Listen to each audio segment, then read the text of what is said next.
First, Asad, thanks for forcing me to come to Glasgow. When I walk the streets of cities like this, Glasgow was the UK's second most important city.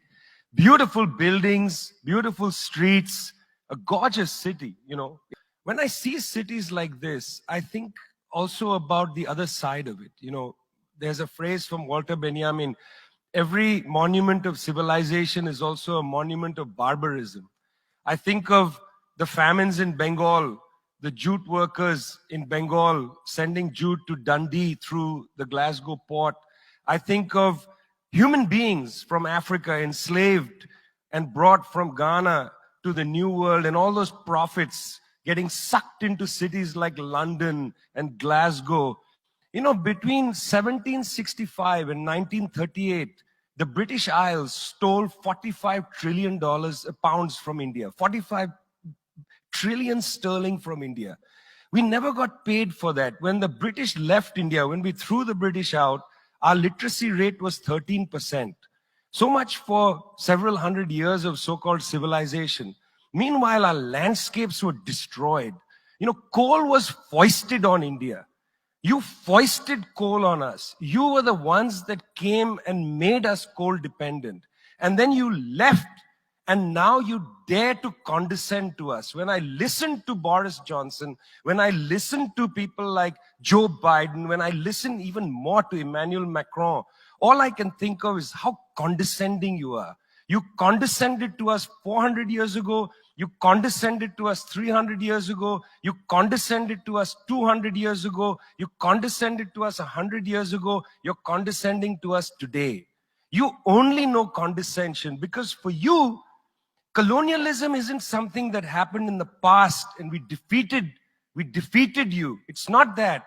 For you, colonialism is a permanent condition. And that permanent condition happens in two ways. There's the permanent condition of the colonial mentality. You want to lecture us. You want to tell us that we are responsible for all the problems because you'll never accept that you're the one principally to blame. You signed the Rio Formula in 1992 on common and differentiated responsibilities. You like the common part. You like the common part. You like to say we're all in this together and so on. We're not in this together. The United States, 4-5% of the world's population, still uses 25% of the world's resources. You outsource production to China and then you say China is the carbon polluter. China's producing your buckets. China's producing your nuts and bolts. China's producing your phones. Try to produce it in your own countries and see your carbon emissions rise. You love lecturing us because you have a colonial mentality. Then there are colonial structures and institutions. You lend us money, and every time you lend us money, which is our money, every time the International Monetary Fund comes to our societies and they tell us, here's the money we are giving you. No, it's our money. You give us our money back as debt, and then you lecture us about how we should live.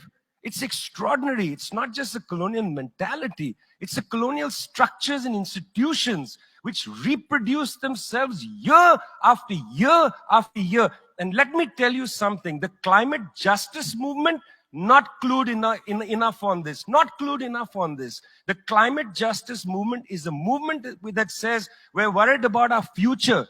What future? What future? Children in the African continent, in Asia, in Latin America, they don't have a future, they don't have a present. They're not worried about the future, they're worried about their present. Your slogan is, we're worried about the future. What future?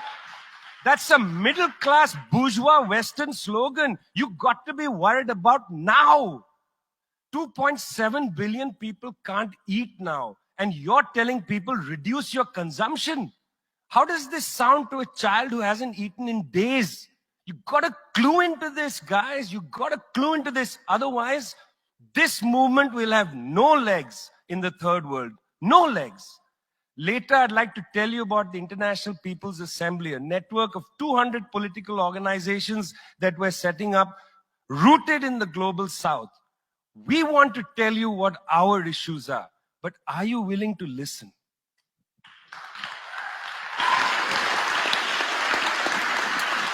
Thank you.